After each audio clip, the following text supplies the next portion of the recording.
Hello students, how are you all? I hope you all are fine. Today we are going to read your chapter third, which is name is glimpse of the past. मतलब इसका मतलब है glimpse का मतलब झलक, ठीक है। तो हम यहाँ ये जो चैप्टर तो इंग्लिश का है, बट इसमें थोड़ा सा हम जो हिस्ट्री का पार्ट है वो पढ़ने वाले हैं, ठीक है। तो पास्ट की थोड़ी सी झलक जो है वो हम इसमें पढ़ेंगे, ठीक है। बिफोर यू हम पढ़ने से पहले एक बार ये थोड़ा सा इसको रीड आउट कर लेते हैं। Here are some pictorial glimpse. यहाँ पे जो पिक्टोरियल का मतलब होता है जो देशभक्ति की जो भावनाएं हैं उनकी हम यहाँ पे झलकियाँ देखेंगे ऑफ द हिस्ट्री की ऑफ आवर कंट्री। हमारे देश के में जो भी हुआ था कब से कब तक 1757 टू 1857, मतलब 100 सालों के बीच में जो भी चीज़ें क्रिएट हुई उनकी एक छोटी सी एक सिंपल सी हम यहाँ पे पिक्चर्स देखेंगे, झलकी देखेंगे। These pictures and speech bubbles, ये जो पिक्चर्स हैं और ये जो स्पीच बबल मतलब यहाँ पे कुछ सीन्स दिखाए गए हैं हमें, ठीक है।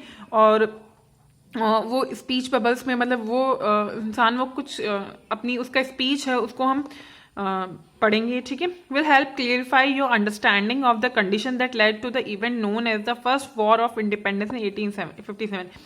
और 1857 जो है वो कैसे हुई, मतलब ठीक है वो कैसे हुई, तो ये स्पीच बबल के थ्रू और इनके थ्रू हम यहाँ पे पढ़ने वाले हैं, ठीक है।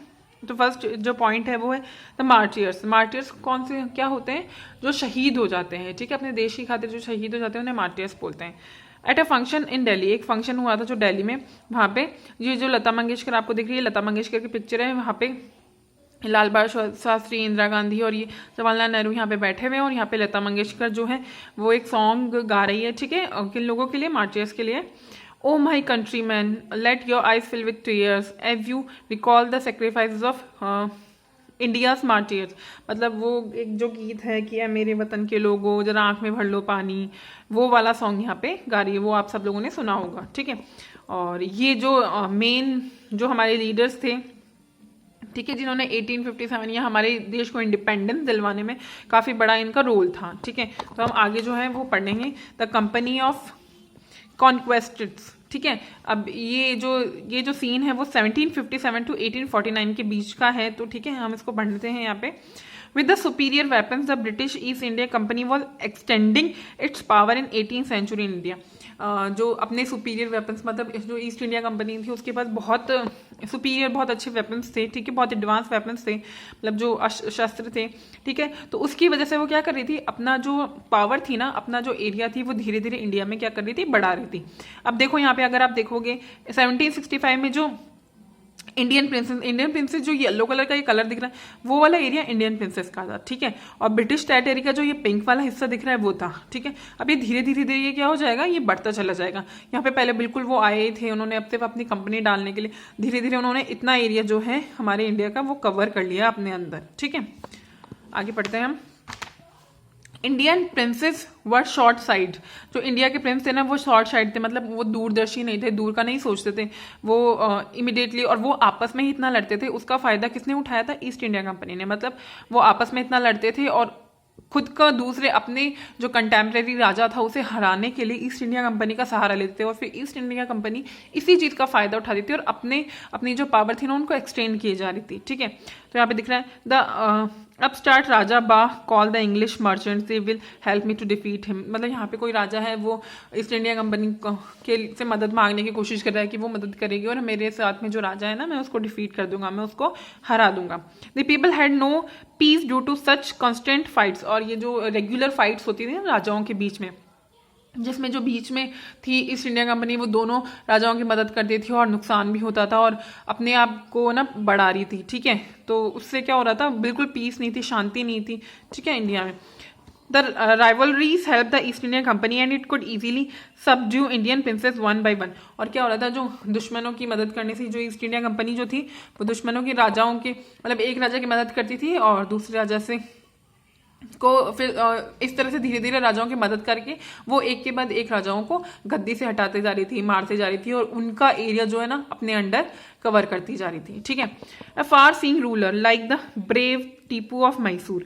अब जैसे उसी टाइम एक राजा हुए टीपू सुल्तान जो मैसूर के राजा थे, ठीक है, वो बहुत फार सीइंग थे, मतलब दूर के सोचने वाले थे, ठीक है। उन्होंने for the British till he died fighting, तो उन्होंने अपने मरते दम तक, जब तक उनकी डेथ हुई तब तक उन्होंने उनसे लड़ाई की, मतलब फाइनली वो लास्टली वो उनकी डेथ हो गई। थैंक गॉड दे, और इसकी ये जो सीन क्रिएट हो रहा था उसके बारे में लोग अलग अलग तरह से बातें करते थे। कुछ लोग कहते थे thank God there is a peace in the country now, no more wars and no looting by thugs. तो कुछ लोग बोलते कि हाँ अब तो चलो ठीक है, कुछ अच्छा हो रहा है, कि अब कंट्री में ना कुछ प्रॉब्लम्स नहीं है और ठगों के द्वारा लूट नहीं की जा रही है और थोड़ी शांति भी है, लड़ाई झगड़े भी नहीं होते। It's God who send the bitter, और फिर वो कहते थे कि ब्रिटिशर्स तो है ना भगवान के भेजे हुए हैं लोग, तो वो हमारी हेल्प करने के लिए हैं। मतलब इतना ज़्यादा लोग है ना ब्रिटिशर्स के लिए अंधे हो चुके थे, उनको बहुत ज़्यादा अपना गॉड समझने लगे थे। ठीक है, our destiny is linked with them, और कहते थे कि हमारी जो भाग्य है ना वो तो उनसे जुड़ा हुआ है, हमारा भाग्य बदलने के लिए वो लोग आए हैं। How did Indians react to these conquest, इस तरह से वो उन्होंने रिएक्ट किया था। कुछ लोग ये भी कहते थे, मतलब कुछ लोग तो ऐसे कहते थे कि जो ब्रिटिशर्स की साइड बोलते थे, कुछ लोग जो थे वो ब्रिटिशर्स के अपोज भी बोलते थे। The white man has killed और डिथॉर्न आर किंग्स, वो बोलते थे कि हमारे ये जो अंग्रेज लोग हैं, गोरे जो लोग हैं, इन्होंने ना हमारे आदमियों को मार दिया है और किंग्स को ना, किंग्स की गद्दियों को अपने अंडर ले लिया है। Some kings were not good but after all they were of this land, तो उन्होंने बोला कि हाँ मान सकते हैं कि कुछ राजा जो हैं हमारे वो अच्छे नहीं है, लेकिन कम से कम वो हमारे देश के तो हैं, और ये जो अंग्रेज ये तो दूसरे देश से हैं और हमारी ही चीज़ों को यूज कर रहे हैं और हम पर ही है ना हुक्म चला रहे हैं। ठीक है, now we have become slaves of foreigners, फिर वो कहते थे कि अब क्या कर सकते हैं, हम तो इनके क्या हो चुके हैं, गुलाम बन चुके हैं। ठीक है, उसके बाद में हमारा जो थर्ड पार्ट है वो है ब्रिटिश रूल। जो ब्रिटिश रूल था वो बढ़ते जा रहा था। 1765 टू 1836 के बीच की बातें। Religious leaders first ideas like untouchability and child marriage, और उस टाइम जो ना कुछ बाबा जो लोग थे ना वो ऐसे मतलब उन्होंने कुछ आइडियाज दिए, कुछ ऐसे लोगों में फैला दी बातें, जैसे कि अनटचेबिलिटी की ना, अछूत जो है और बाल विवाह करना, ये सब चीज़ें लोगों के दिमाग पे बिल्कुल अच्छे से पहुंचा दी। Anyone who crosses the seas lose his religion, वो कहते थे कि अगर किसी ने भी समुद्र को पार किया तो वो क्या करेगा, अपने जो उसका धर्म है ना, धर्म के नाम पे वो लोगों को भड़काते रहते थे। धर्म के नाम पे उन्होंने ना लोगों के दिमागों में गलत फहमियाँ, बहुत कुरीतियाँ और बहुत गलत चीज़ें डाल दी थी।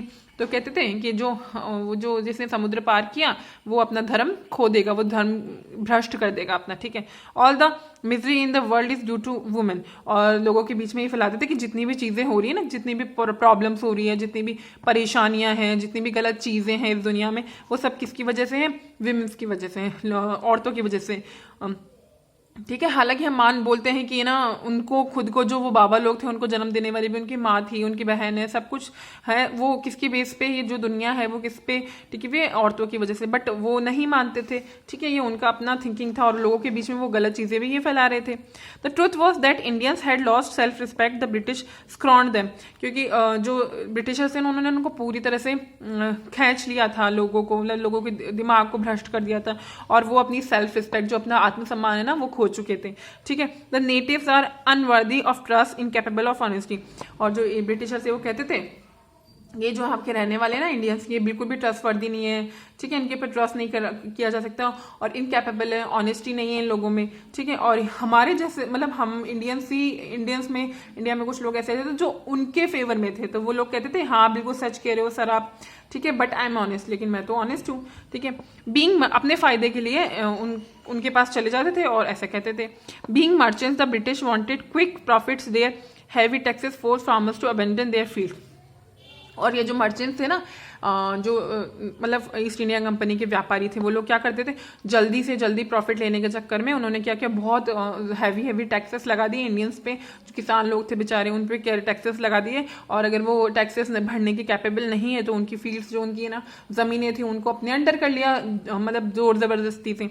ठीक है, तो यहाँ पे आप देख रहे हैं कि जैसे एक आदमी कह रहे हैं यहाँ पे, but your man are taking all my crop, यहाँ पे जो इंडियन है, एक किसान है, वो कह रहे हैं कि तुम्हारे आदमियों ने ना मेरी सारी फसल ले ली है। ठीक है, फिर वो जो अंग्रेज है वो कह रहा है you are still in areas, लेकिन अभी भी तुम तो क्या हो, कर्ज में हो। ठीक है, if you don't pay next week, अगर तुमने अगले वीक तक पे नहीं किया टैक्स को, I will send you to jail, मैं तुम्हें ना जेल में भेज दूंगा। ठीक है, तो इस तरह से वो उन पे जुल्म करते थे। Still the British invented other method which gave them more profit, और तब तक उन्होंने क्या किया, अंग्रेजों ने नए नए मेथड ना निकाल लिए जो कि उनको ज़्यादा प्रॉफिट देंगे। ठीक है, the goods manufactured England and should not have any import duty when brought into India, then the East India Company's laws begin to cripple Indian industries. तो फिर उन्होंने क्या कर दिया, उन्होंने ऐसे बोला कि जो भी सामान जो मैन्युफैक्चर होंगे इंग्लैंड में, अगर वो इंग्लैंड से यहाँ इंडिया में आएंगे ना तो उसका कोई टैक्स नहीं लगेगा, ठीक है। तो इस तरह से उन्होंने, और सब लोग ये जो इनके आपस में थे, इनके ये सब एग्री करते थे, और उन्होंने ना ऐसा करके क्या किया, जो हमारी इंडियन इंडस्ट्रीज थी ना उसको बिल्कुल क्रिपल कर दिया, उसको बिल्कुल बर्बाद कर दिया, ठीक है।